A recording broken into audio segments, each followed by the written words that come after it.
They called it an intimidation fleet, but that name didn't capture the scale.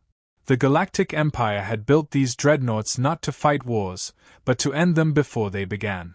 Their doctrine was simple: appear in orbit, let the enemy see the impossible size and power of the vessels, and wait for fear to collapse their resistance.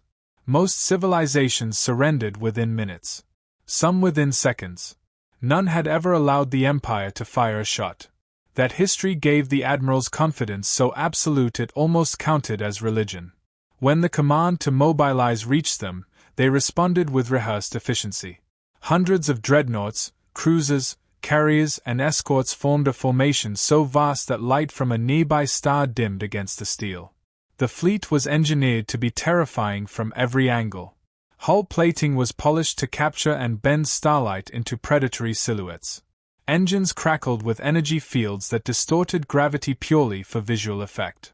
Every detail, from the deep red insignias to the hundreds of visible gun batteries, existed to make any species understand one thing: fighting the Empire was hopeless. As the countdown to the jump began, the admiration on each bridge was palpable. Officers spoke of the humans the same way one might speak of a minor pest infestation. Humanity was young by galactic standards, newly industrial, barely capable of expanding beyond its own planetary cluster. The only reason they warranted a visit was their refusal to pay tribute and the Empire's need to maintain its reputation. A routine display, one captain said confidently. We'll frighten them into their place. The moment the fleet tore into the Sol frontier, space rippled like water around them. Human satellites and outposts were thrown into sensor disarray. Empire ships stabilized instantly, towering over the void like a wall of iron. The admirals expected the usual panic broadcast, a plea for negotiation, a desperate apology, anything that signaled the intimidation had succeeded. Instead, silence greeted them. They initiated a full scan of the surrounding sectors, expanding their sensor net until it covered every major route leading into the system. Within seconds, the computers flagged multiple contacts. Human ships inbound. The bridge crews leaned forward eagerly, expecting a proper defense fleet or at least a cluster of modern frigates scrambling to respond. Instead, the data scrolling across their monitors was so contradictory that several officers assumed it was sensor interference. Hull alloys outdated by centuries. Reactor signatures nearly unstable. Weapon systems using ancient kinetic rails. Flight profiles that looked manual, even clumsy. The ships didn't match any known human military registry. The Empire's chief analyst ran the scans twice, then a third time, each result more bewildering than the last. These cannot be their navy, he muttered. This is scrap. These are relics. The admiral accepted the report with thinly veiled irritation. Then humanity is even more primitive than we assumed. To him, the approaching vessels were little more than ceremonial antiques brought out in desperation. He opened a system-wide broadcast, speaking with all the calculated menace of the Empire's long legacy. He gave them one chance to surrender. One chance to kneel. He fully expected them to beg. But his message was met with something he'd never heard on an intimidation mission: laughter. At first, the bridge crew assumed they had misinterpreted the audio. But when the translation system confirmed it, disbelief spread across every deck. Human voices, dozens of them, laughing openly, almost joyfully. Not hysterical. Not fearful. Amused. The admiral demanded visual confirmation. The approaching ships magnified onto the main display. They were worse up close: rusted plates, mismatched engines, hull seams repaired by hand. One vessel even bore decorative paint flaking from centuries of wear. No formation discipline. No military insignias. They looked like they had been pulled straight from a museum. On the human frequencies, the laughter continued. Someone joked about polishing the exterior in case our guests appreciate vintage craftsmanship. Another voice, calm and unhurried, suggested welcoming the Empire to the museum fleet's annual parade. The Empire officers traded shaken glances. No species had ever mocked them. No species had ever treated their arrival as anything less than catastrophic. The admiral tightened his jaw and commanded another threat broadcast, voice booming with imperial authority. But the humans barely acknowledged it. Their chatter rose in volume, casual, unfiltered, almost excited. The admiral mistook it for panic failing to mask itself. He could not imagine the possibility that they were simply enjoying themselves. One of his junior tacticians leaned close. "Sir, they aren't showing fear. At all." "Then they are fools," the admiral replied, though his voice lacked conviction. Even he could sense that something about the situation was off-kilter. No civilization greeted an imperial dreadnought with laughter.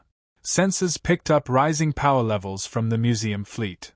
The Empire assumed they were attempting to activate outdated weaponry.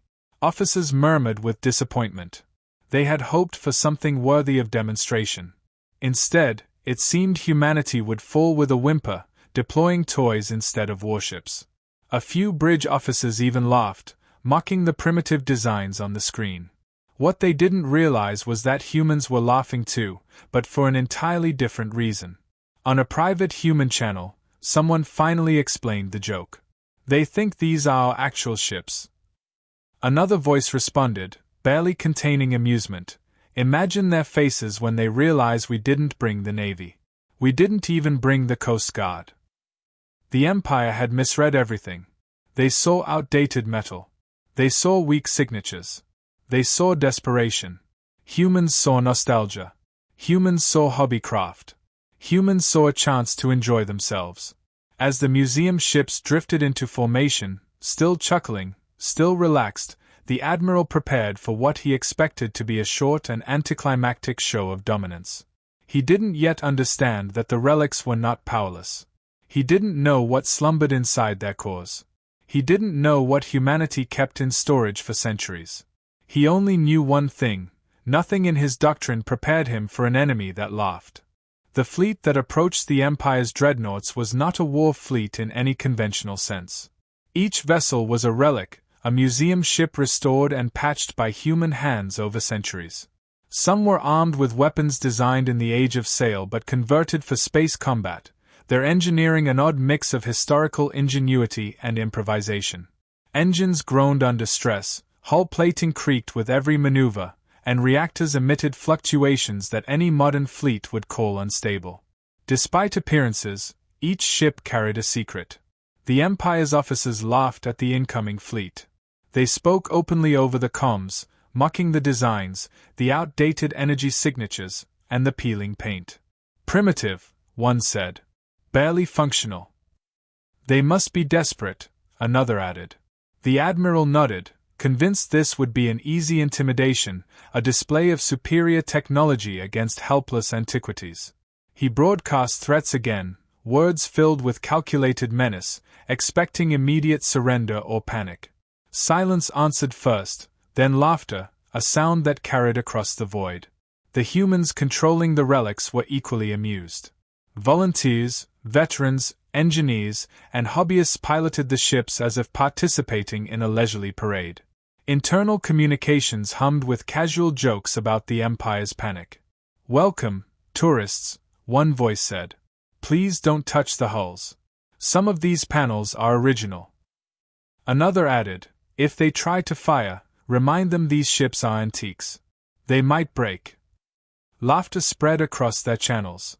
There was no fear, only calm amusement. The Empire had mistaken their laughter for nervous hysteria, completely misreading the situation. Beneath the facade of fragility, however, something stirred.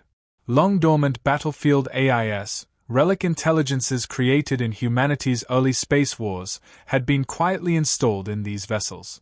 Once activated, they could process battle tactics, navigation, and weapons control at speeds far exceeding even the Empire's most advanced systems. They were not simply machines, they were guardians of human ingenuity, preserved for centuries, waiting for the right threat to awaken them. The approach of the Empire fleet, the signals of their intimidation, and the spatial signatures triggered their reactivation protocols. Diagnostics began automatically.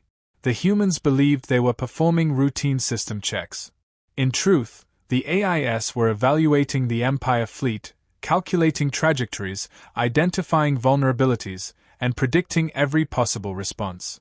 Signals from the ships spiked unexpectedly, energy signatures far beyond what the crew had anticipated. The Empire's sensors detected these spikes and immediately flagged them as unknown anomalies. Officers leaned over consoles, confusion spreading. "What are they doing?" one asked.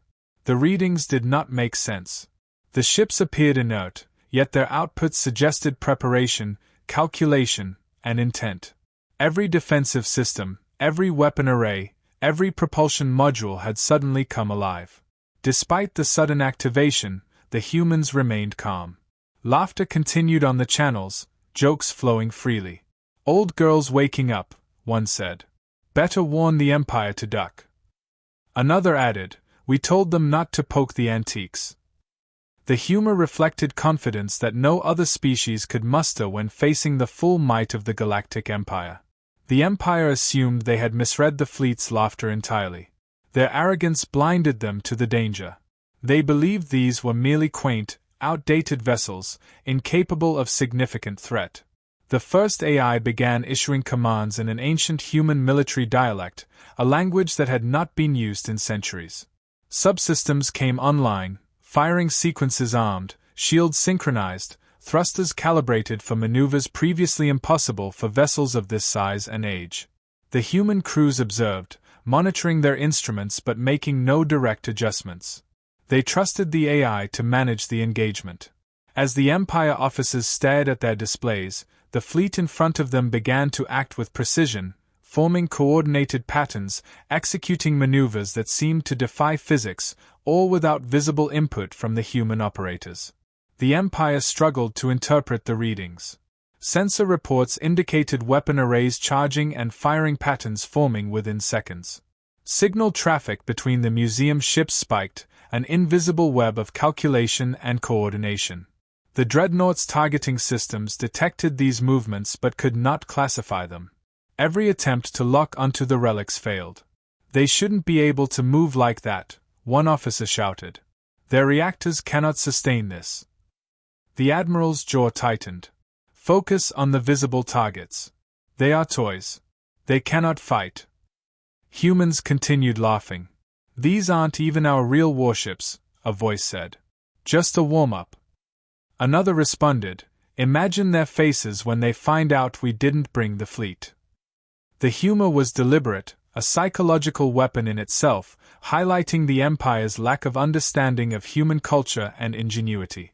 The Empire's officers panicked slightly, realizing that their calculations were flawed, yet they could not determine why.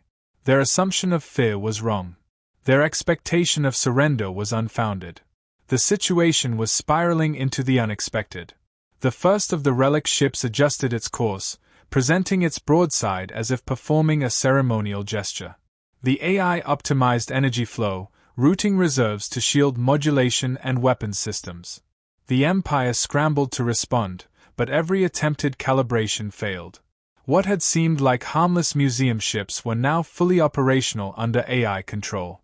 Their capabilities far exceeded expectations, yet their crews maintained a casual detachment, joking and laughing as if the situation were entirely ordinary. As the fleet drew closer, the Empire's dreadnoughts could see details they had previously ignored: faded insignias, patched plating, decorative flourishes. These signs of age were deceptive. The relic's appearance masked the latent power within, a secret preserved across centuries. The humans' laughter continued to echo across communication channels, their confidence unshakable. The Empire, once certain of immediate victory, was beginning to grasp that they had underestimated humanity in the most fundamental way. The AIS continued their silent calculations. Maneuvers were coordinated flawlessly, shield harmonics synchronized, firing solutions generated with preternatural accuracy. The Empire watched, unable to respond effectively, their initial contempt replaced by confusion and growing apprehension. They were facing not toys, not antiques, but a network of ancient human intelligence, awakened and operational, capable of neutralizing their fleet. The museum ships, which had seemed weak and outdated, had become an unstoppable force, and the humans controlling them maintained an almost casual demeanor, as if nothing extraordinary were happening. The Empire had misjudged their opponent. What they saw as outdated scrap was in fact humanity's heritage, preserved and waiting, ready to remind the galaxy that humans were not to be underestimated. The laughter carried on, mocking in its simplicity, signaling confidence, intelligence, and a sense of control. The museum ships, ancient and seemingly powerless, were awakening in perfect unison. For every calculation the Empire made, the AIS anticipated and adjusted. For every threat broadcast, the humans responded with humor and precision. The Empire realized, too late, that they were confronting something entirely unexpected. The first shot came without warning. A vessel that looked like a century-old relic accelerated in a way that should have been impossible. Its weapons discharged with precision no modern fleet could replicate. One of the Empire's dreadnoughts was hit almost instantly, systems failing, shields collapsing, engines sparking. Officers screamed for explanations as every console flagged anomalies, data streaming too fast for comprehension. Their calculations, predictions, and sensor readings were rendered irrelevant in seconds. The museum ships moved with intelligence, anticipating every maneuver, every countermeasure, every attempt to regain control. The Empire scrambled to respond.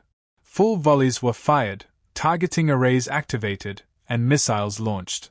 The relics responded with perfect timing, weaving and adjusting, bending trajectories to avoid impact. Shots that should have hit sailed past harmlessly. Every defensive system deployed by the museum fleet was flawless, synchronized in ways that suggested coordination beyond human comprehension. The Empire officers stared at their readouts, disbelief etched on every face. This was impossible. These were antiques. They should have been relics, incapable of offensive or defensive action. Yet they were doing far more than surviving, they were dominating. The AIS awakened fully, asserting control over every system simultaneously. Shield harmonics adapted dynamically, weapons fired with calculations executed in fractions of seconds, engines manipulated gravity fields to perform maneuvers that defied every known law of physics. The Empire could not adapt. Every tactic they tried was anticipated, every formation broken before it could stabilize. The humans themselves were not giving orders, simply observing, laughing, occasionally commenting on minor adjustments as if checking on machinery rather than commanding a battle. Their casual confidence underscored the disparity in understanding. Communication channels revealed human humor at every turn. "Careful with that one," a voice said. "She's cranky today." Another responded, "Don't mind them, they think these are antiques." The Empire officers were beginning to grasp the magnitude of their mistake. They had assumed a simple intimidation would suffice, a show of force to subdue an infantile species. Instead, they faced the concentrated ingenuity of humanity preserved across centuries. They were confronting AI systems that remembered battles no living human had fought, vessels designed to endure and adapt, weapons created to operate beyond standard limits, all piloted and supervised with detached amusement. The Empire tried to regroup.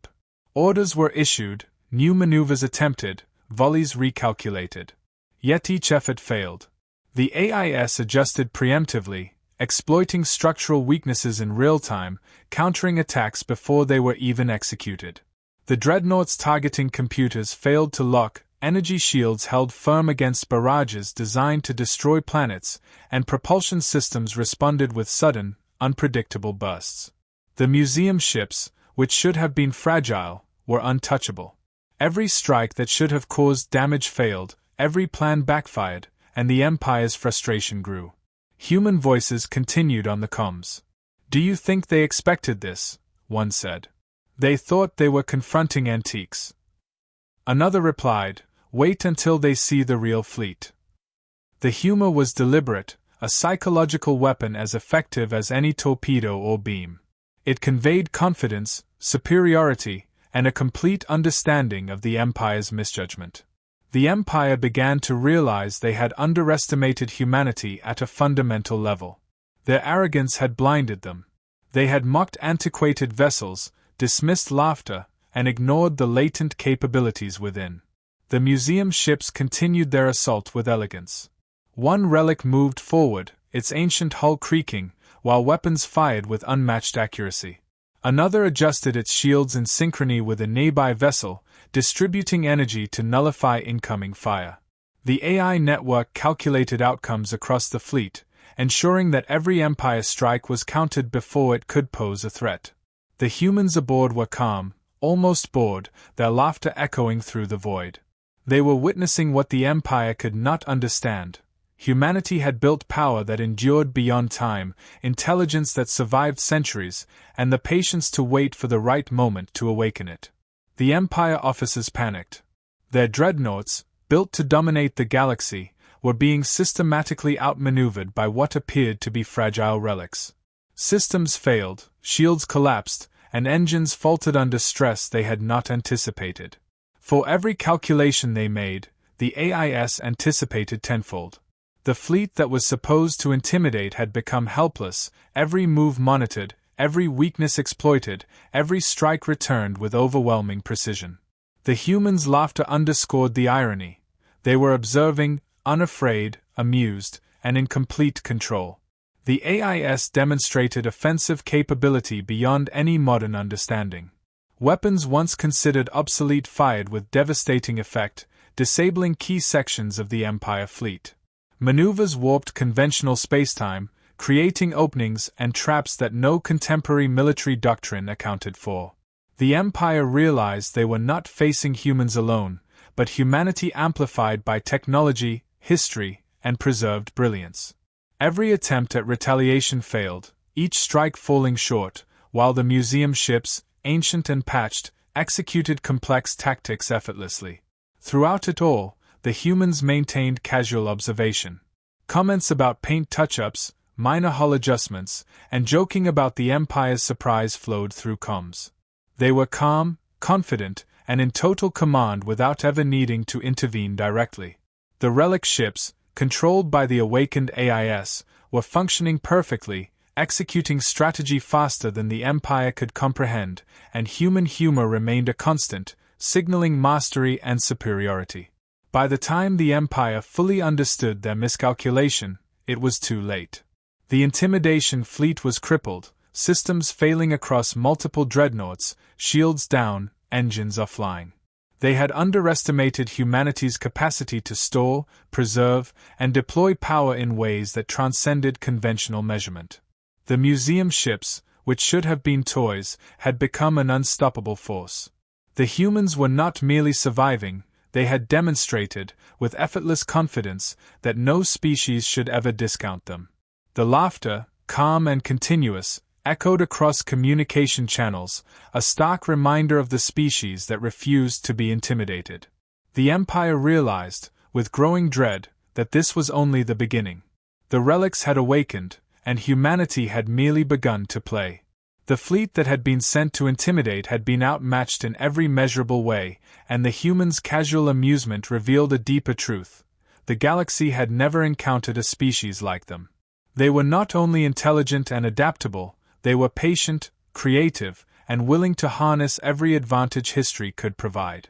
The Empire had misjudged humanity. They had mocked the past, laughed at appearances, and now they faced the full consequence. The Empire's dreadnoughts faltered under the unexpected assault. Systems failed, shields collapsed, and propulsion units sparked with overload. Their captains had assumed the humans' fleet would crumble under intimidation, that a display of power alone would suffice. They had been wrong. The relic ships, patched, rusted, and centuries old, had proven unstoppable. The AIS within them had executed strategy beyond comprehension, disabling the Empire's most advanced vessels without the humans ever needing to intervene. Laughter echoed on human channels as if to underline the humiliation, casual and almost mocking in tone. Messages from the Empire went unanswered or intercepted, displaying panic, confusion, and disbelief. Officers argued over who had miscalculated, who had failed to account for humanity's ingenuity, and how a species they had deemed insignificant had crippled a fleet built to dominate entire star systems. Attempts to regroup were met with countermeasures already anticipated and neutralized. The Empire's doctrine, built over millennia, failed in minutes. Every tactical maneuver was nullified, every offensive strike reversed, every advantage lost. The humans had turned relics into instruments of absolute control. Humans aboard the museum fleet maintained calm detachment. Voices carried humor, commenting on the Empire's reaction as if observing a minor inconvenience rather than a galactic-scale confrontation. "They should have brought their coffee," one said. "It's hard to be intimidating without it." Another remarked, "Next time, we'll schedule maintenance for the AIS before they get this excited." The humor served not just to amuse but to assert dominance, a psychological reinforcement of the fact that humans had not even deployed their real power. The Empire could not grasp that these ancient ships were only a fraction of what humanity could field if truly challenged. The relic fleet organized itself with precision. AIS calculated optimal energy distribution, shield alignment, and weapon firing sequences in real time. Empire vessels, once confident and menacing, were forced into chaotic retreats. Damage reports cascaded across consoles, engines failing, shields down, structural integrity compromised. The Empire's pride, the foundation of their intimidation tactics, was collapsing. They had misjudged humans, laughed at appearances, and ignored latent power hidden beneath seemingly fragile exteriors. Every calculation they had made was invalidated by centuries-old engineering and strategic intelligence they could not anticipate.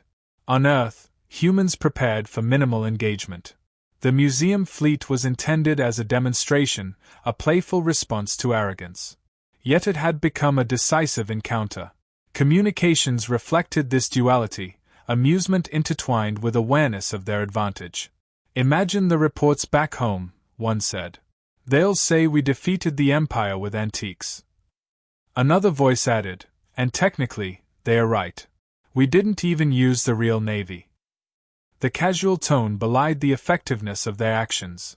The Empire had faced a species they assumed inferior, only to be humbled by ingenuity, preparation, and timeless intelligence. The Empire attempted to regroup and reassess, but the realization was dawning too late. Their fleet, meant to intimidate, had been crippled. Systems malfunctioned under strain, weapon arrays misfired, shields failed, and communication networks were flooded with AI interference. Every attempt at recovery was met with perfect countermeasures from the museum ships. The humans did not need to fight. Their presence, combined with the latent power of their relics, ensured total control. Laughter continued to echo across comms, signaling calm, confidence, and superiority. The Empire's spies observed Earth and its orbiting defenses with new fear. They detected fleets far more advanced than the museum relics, vessels sleek, silent, and bristling with power that dwarfed anything currently deployed against them. They realized the terrifying truth: the museum ships had not even been humanity's true fighting force. What they had just experienced was a fraction of capability preserved for centuries, deployed casually as a warning. The full power of humanity remained untapped, and the galaxy was only beginning to understand its implications. Humans on the museum ships continued joking as the Empire limped away.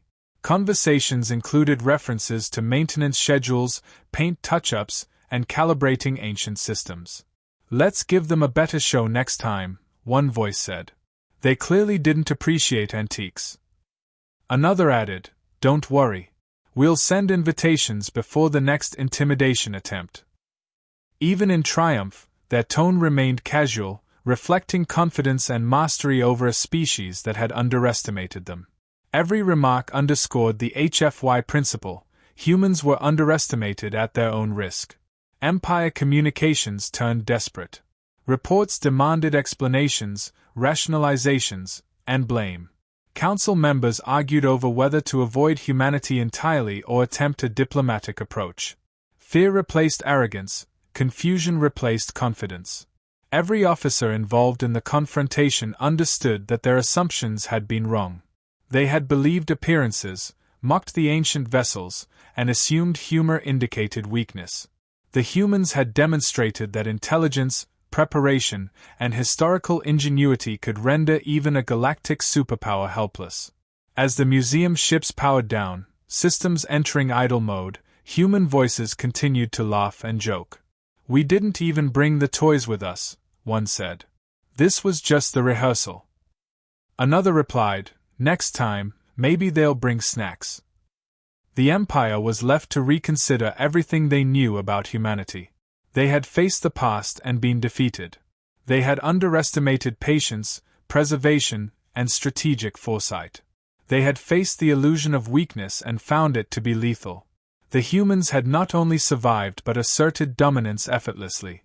The Empire had learned a lesson that would resonate across sectors: humanity could not be intimidated. Laughter, humor, and casual confidence were weapons in their own right. The galaxy had assumed these were fragile relics, toys, antiques, and they were right. But those toys carried centuries of ingenuity, intelligence, and power beyond comprehension. The Empire had been bested, humiliated, and forced to retreat without ever witnessing the full might humanity could deploy. The final message carried across comms was both simple and unmistakable: they had faced nothing. The museum fleet, patched, rusted, and centuries old, had won effortlessly. The humans were not afraid. They had barely tried. They had merely shown what it meant to be underestimated. The laughter continued, calm, confident, and triumphant. The Empire limped away, broken in pride and capability, while humanity's amusement underscored an eternal truth: they were dangerous, clever, and unstoppable when provoked.